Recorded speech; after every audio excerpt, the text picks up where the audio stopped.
This happened 2 years ago, and it still puts me on edge thinking about it. My husband, myself, and our then 2-year-old daughter moved to Tennessee to get a fresh start on life. We were all exhausted after a long drive and just wanted to get out the mattresses. My parents, who lived in Tennessee already, were helping us unload. Naturally, all the neighbors in our apartment complex came out and said hi. That's when we met Ben. Right away, I got creepy vibes off of him. Our daughter, who to this day is way too friendly to strangers, hid behind my husband and visibly cringed. We made small talk, but mainly paid more attention to unloading our stuff than chatting with our new neighbors. My dad later told me that at one point, he came back to the truck and saw Ben staring at our daughter. My dad called him out, and when Ben denied it, my husband eventually told him to go. Later that night, me and my husband were still going through our stuff. Our daughter was staying the night at my parents' house. It was about 10:30 p.m. when we heard a knock at the door. Thinking that it was the pizza that I ordered, my husband opened the door, and there stood Ben. He asked us if we needed any help. Him showing up at our door so late at night, even for a friendly neighbor, was just creepy. Before we could tell him to get lost, he demanded a cigarette. Not only was he a total weirdo, but now he was just being plain rude. Neither of us smoked, and when we told him, he got a bit pissed. He started yelling and screaming at my husband, and began pounding on the wall. This guy was unhinged. Thankfully, our landlord lived across the way from us at the time, and came out to tell him off. As Ben sauntered away, our landlord explained to us that Ben is the resident pest and suffered from mental issues, but overall was harmless as long as he took his meds. Yeah, because that's exactly what you want to hear on your first night in a new place. After that, life kind of fell into place, and we settled in without any further disruptions. We had crazy schedules and would sometimes work graveyard shifts. I would get home around midnight and would see Ben standing outside the apartment buildings. He would always seem to be staring at me. I would just ignore him, mainly because I was just too tired and wanted to get to bed. He would always ask me for cigarettes, and I kept telling him that I didn't smoke. My husband said that he did the same thing to him. We would change up our work times just to throw Ben off a little, and at first, it worked, but Ben started to pester us during the day. On our days off, we would take our kid to the park or the mountains. One time, Ben asked to come with us, said that he was great with kids, and that we could trust him alone with our daughter. I really should have just let my husband deck him in the face right then and there. When we came back, he was sitting in our parking spot, said that he was making sure no one parked in it. He then tried to hug our daughter, and she screamed and clung on to me for dear life. I took her into the house while my husband finally snapped and really gave the guy an earful, telling him just to leave us alone. We told the landlord, but they played the whole mental issues card. And look, I get it. Mental illness is never fun to deal with, but he was constantly harassing and terrifying my daughter, and we have a duty to protect our family. It got to the point where my daughter didn't want to go outside because the bad man would be out there and stare at her. We threatened to cut our lease if something wasn't done about it. I began talking to my other neighbors, and everyone seemed to have the same type of experience. One of my neighbors told me that he and another neighbor saw Ben staring at some of the young girls wearing bathing suits and short shorts by the community pool, and they chased him off. They reported this to the landlord, but nothing was ever done. After about a month, things had quieted down. Ben wasn't spotted outside anymore. In fact, no one really saw him. We figured he moved away or something. Good riddance. We were thinking about moving in with my folks, while we saved up the money for a real house. One night, I came home from work early. My husband was out of town because of work, and my parents had taken our daughter to visit some family. I decided to play Saints Row 4 and relax after working an 11-hour shift. I was deep into the game when someone knocked on the door. It was about 10 p.m. at this point. If anyone was coming over that late, they would have called or texted first. I got up to see who it was. Before I got to the door, the knob began to shake violently. Then I heard Ben screaming, "Let me in! Open this goddamn door!" The heavy knocking turned into him slamming his shoulder against the door. He was screaming like a deranged madman. I grabbed my phone, the sharpest knife that we had from the kitchen, and hid in the closet. Cliché, I know, but if he managed to get in, there would at least be some distance between us. I called 911, and they said that my other neighbors had called in as well. It was only after I heard the sirens stop and voices yelling outside that I felt safe to come out. I opened my door and saw a cop pinning Ben face down on the ground. The landlord was screaming at the cop to let him go, and he even shoved him. Both of them ended up being arrested. I gave my report, and each one of my neighbors backed up everything I said, and even added in their own experiences. My sweet church lady neighbor called my husband and parents to let them know what was going on, and she even let me stay with her and her family for the night. But after what happened, I couldn't sleep at all. I kept thinking that at any moment I would hear Ben's deranged screaming and pounding from outside. It turns out Ben was a registered sex offender. Rumor has it that the landlord was aware of it, but willingly overlooked it as Ben's family would slip him extra money as long as he was allowed to stay there. That's why nothing was ever done about his behavior. Makes me sick. Ben really did take meds, but had not been on any of them for the past few months. He tried to tell the cops that our daughter was his and that we kidnapped her, and that I was having an affair with him. Crazy, right?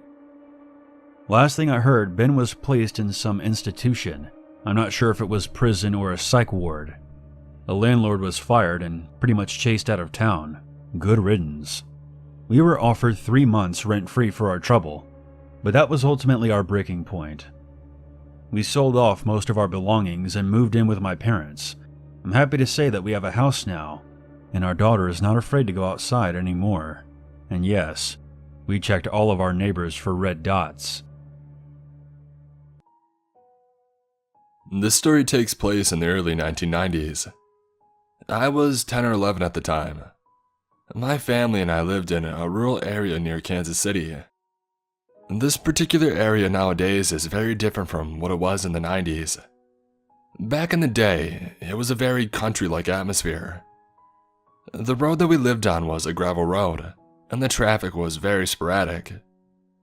Typically, the only people who drove down our road were people who lived on our street, and there were only a few houses on our street at the time. Across the street from the house that we moved into, there was a large cornfield with a few trees near the road. There were a few other boys my age who lived on our street, and we all thought it would be fun to build a treehouse or a fort of some kind. I was across the street nearly every day, and my friends would often walk to my house and then we would go across the street to play in the fort. Think of that scene in the 1990 TV miniseries of Stephen King's It, where the Losers Club was building that dam in the river outside Derry. Yep, it's just like that. One day, I was across the street with one of the other boys. We noticed that there was a small blue car that would drive up and down the street very slowly.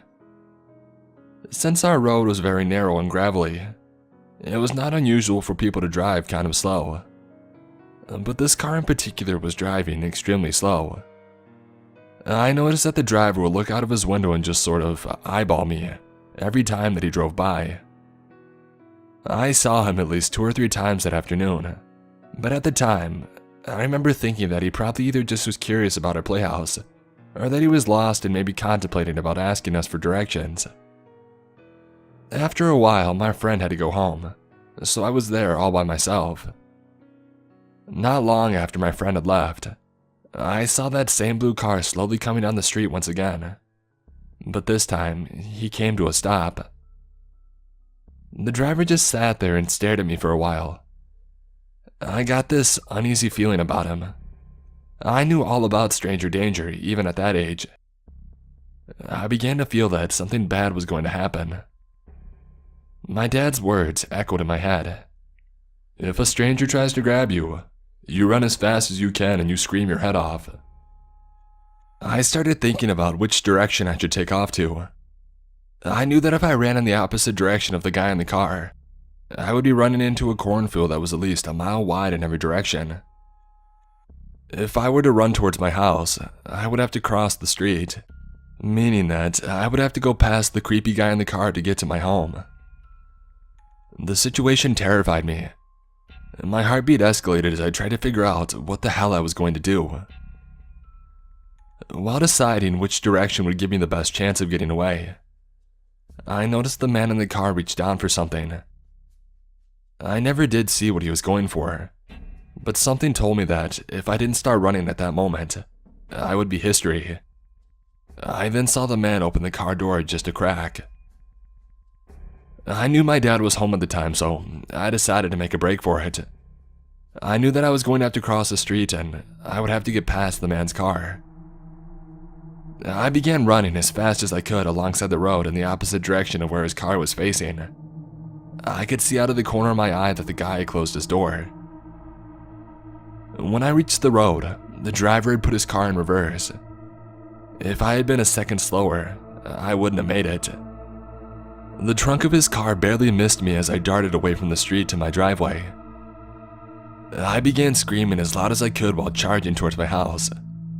My dad ran outside to meet me in the driveway.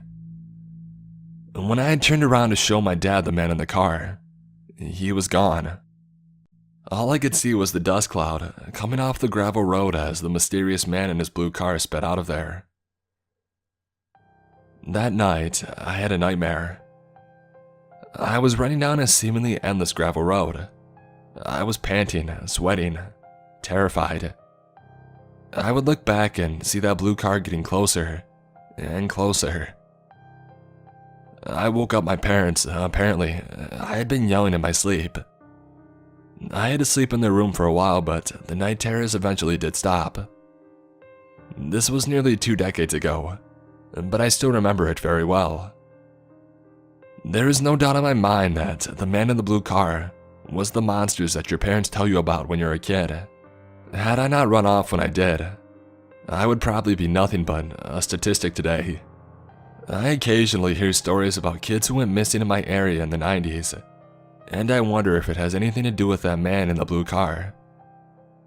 I may never know for sure, but I understand now why my dad always told me to run and scream. I'll be instructing my own children someday to do the same. My mother was 14 in 1986 when this happened. She lived in China at the time with her parents and younger brother. It was deep into winter when this occurred, and the temperature dropped into the negatives. Snow was falling in thick layers onto the ground. It was around 10 p.m. when my mother finished up her classes, and by then it was dark. Bear in mind, in China it's normal for young students to walk home alone without a parent or guardian. About 10 minutes after getting off the bus, she began walking through this old marketplace to get to her apartment. The marketplace was completely quiet and deserted at this time of night. There was also no lampposts around, so it was hard for my mom to properly see where she was going. But she had traveled this route several times before, so she was familiar and knew her way back home. My mother had this feeling that someone was lurking in the darkness of the marketplace. She tried to shrug it off, but the apprehension persisted. She continued to hear her feet crunching on the white snow. But suddenly, she stopped, and as she did, she could hear a second pair of feet crunching the snow behind her. My mom panicked, but she continued forward and pretended that she hadn't heard anything. She thought it might have been another student making their way back to their living quarters. This thought made sense, but it didn't stop her from walking faster. As she began to pick up her pace, the crunching snow behind her also began to speed up. My mother couldn't handle the fear any longer and started running, but the thick snow made it difficult for her to run away quickly. She also gave a quick look behind her. She was greeted by the silhouette of a tall man only a few meters away and closing in. The man did not appear to be wearing a coat, despite the freezing temperature. The lack of lampposts made it difficult for my mom to make out anything else. However, that's not what scared my mom the most. She was eventually chased into an area that was lit by a dim light mounted to the side of a merchant stall. When she looked back, she was able to see that her pursuer was carrying a large plank in his hand. Now petrified, she continued to run and refused to look back again. Suddenly, she saw the light of a lamppost that was situated on a small street. Luckily that night, there happened to be a young couple walking towards her. With her last ounce of energy, my mom ran to them and collapsed. My mom was in hysterics when they asked her what was wrong.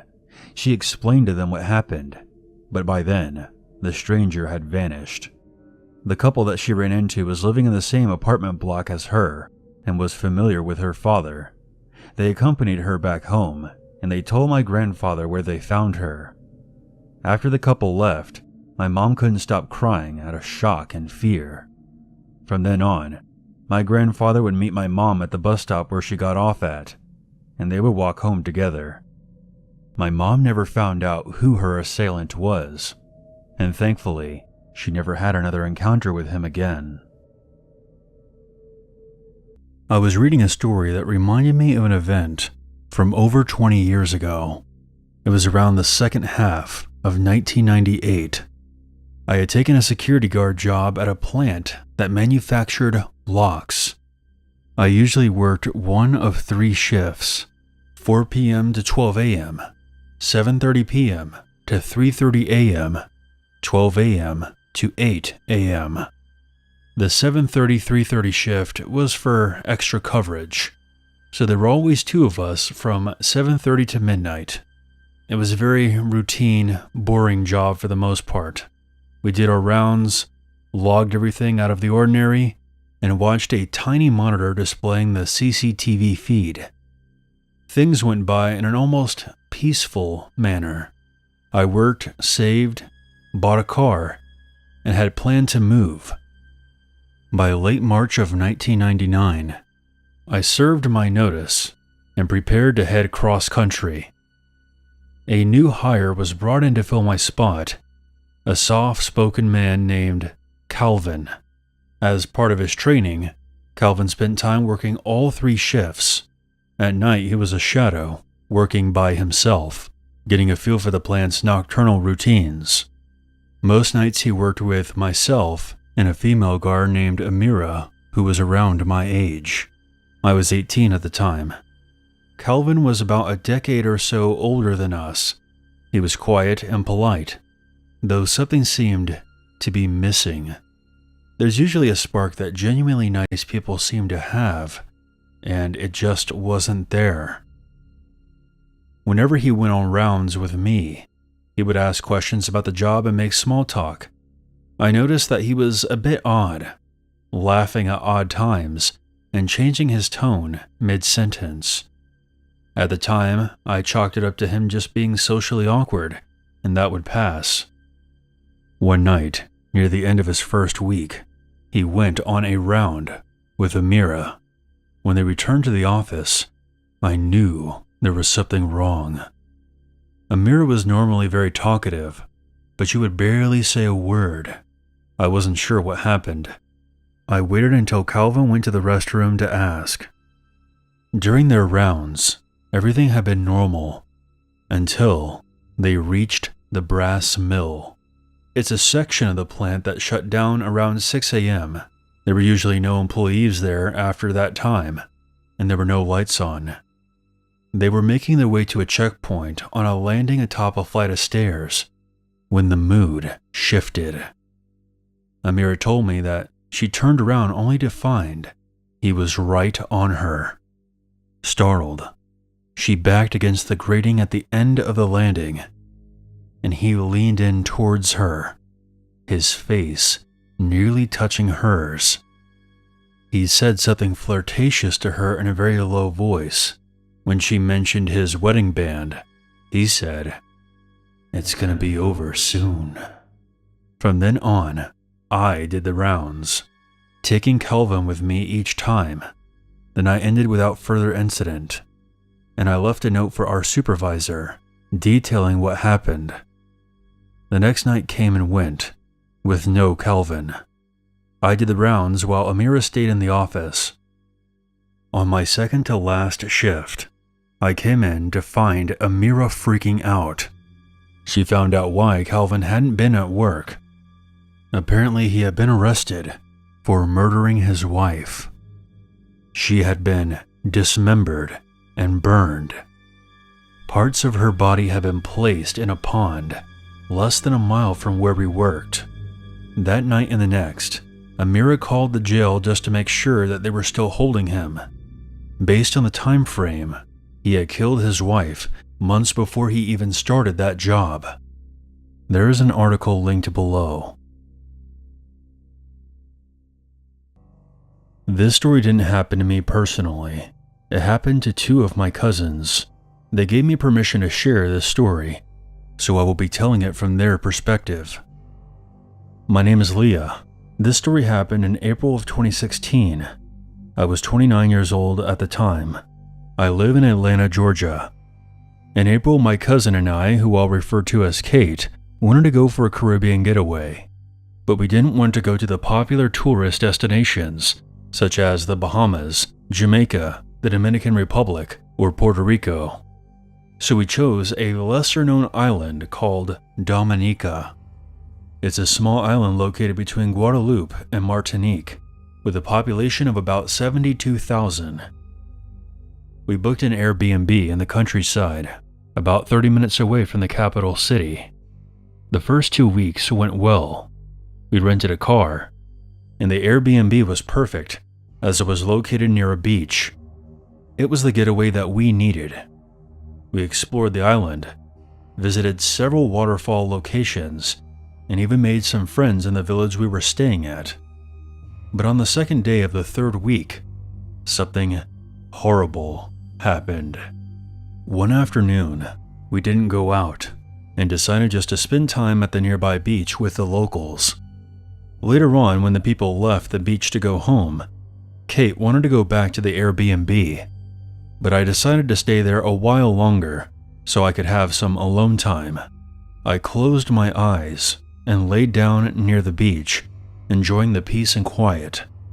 I must have dozed off because before I knew it, it was dark, so I decided it was a good time to head back. I arrived at the Airbnb, but as I was getting my keys to unlock the door, two men wearing masks came out of the bushes and started beating me with batons. One even threw a rock at me while I was down, causing me to scream in pain. Kate came out and tried to defend me, but the men also overpowered her. They ran into the Airbnb and ransacked the entire place. Some nearby villagers saw what was happening and quickly came to our aid, but by that time, the two men had already fled. They had taken my laptop, my phone, and my wallet. Luckily for us, our passports weren't stolen. We were both bleeding pretty badly. At some point, I felt like I was going to pass out. The police eventually showed up, and after receiving some medical assistance, we told them what happened. They were shocked. Dominica is usually a pretty safe country. Two of the villagers drove us to the hospital, which was located in the capital city of Roseau. We had to stay in the hospital for a while because our injuries were so bad. We even had to change our return flight. Thankfully, we got out alive. As far as I know, the two perpetrators who attacked us were never caught. This event has forever traumatized Kate and I. However, I still like Dominica and would love to go visit there again someday. But next time, I'll be a lot more cautious.